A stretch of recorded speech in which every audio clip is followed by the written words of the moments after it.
কিছুদিন আগে ইরানের আকাশে দেখা গিয়েছিল এমন আলোর আঁকিবুকি। এবার বাংলাদেশের আকাশে দেখা গেল রহস্যময় উজ্জ্বল আলোর একই ধরনের ঝলক। তবে এই আলো কিসের তা নিয়ে সারা দেশের মানুষের মধ্যে তৈরি হয়েছে তীব্র কৌতূহল।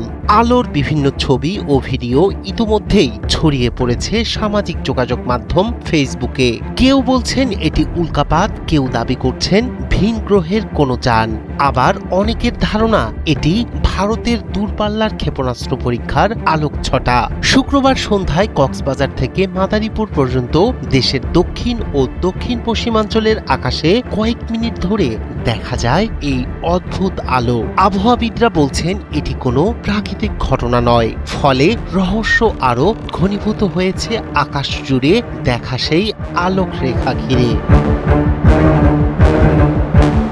শুক্রবার সন্ধ্যার পর দেশের বিভিন্ন অঞ্চলের আকাশে দেখা যায় এক রহস্যময় আলোর ঝলক। এরপর থেকেই আলোচনার কেন্দ্রবিন্দুতে উঠে আসে এই অদ্ভুত আলোকছটা। প্রত্যক্ষদর্শীরা বলছেন আকাশে হঠাৎ করেই দেখা যায় লম্বা উজ্জ্বল আলোর রেখা। কেউ এটিকে উল্কাপাত মনে করছেন, কেউ বলছেন এটি ভিন গ্রহের কোনো যান বা ইউএফও।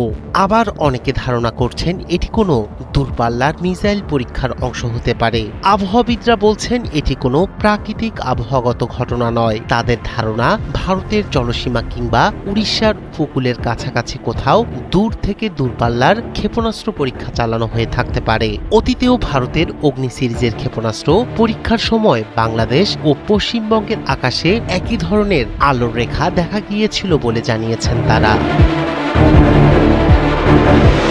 বিশেষজ্ঞদের মতে ক্ষেপণাস্ত্র যখন বায়ুমণ্ডলের উচ্চ স্তরে প্রবেশ করে তখন জ্বালানির দহন এবং সূর্যাস্তের পর অবশিষ্ট আলো মিলিয়ে আকাশে এমন উজ্জ্বল আলোকছটা তৈরি হয়।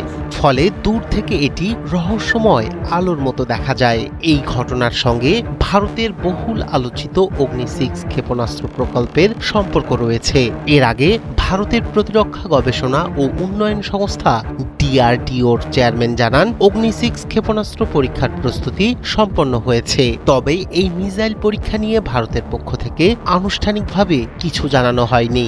তবে বঙ্গোপসাগরে আগে থেকেই নোটাম জারি করে রেখেছিল দেশটি। অগ্নি-6 হচ্ছে ভারতের নতুন প্রজন্মের আন্তঃমহাদেশীয় ব্যালিস্টিক মিসাইল। ধারণা করা হচ্ছে এই ক্ষেপণাস্ত্রের পাল্লা 10 থেকে 12,000 কিলোমিটার পর্যন্ত হতে পারে। ফলে এশিয়া ছাড়িয়ে ইউরোপ, আফ্রিকা এবং অস্ট্রেলিয়ার বিস্তীর্ণ অঞ্চল চলে আসবে এর আওতায়।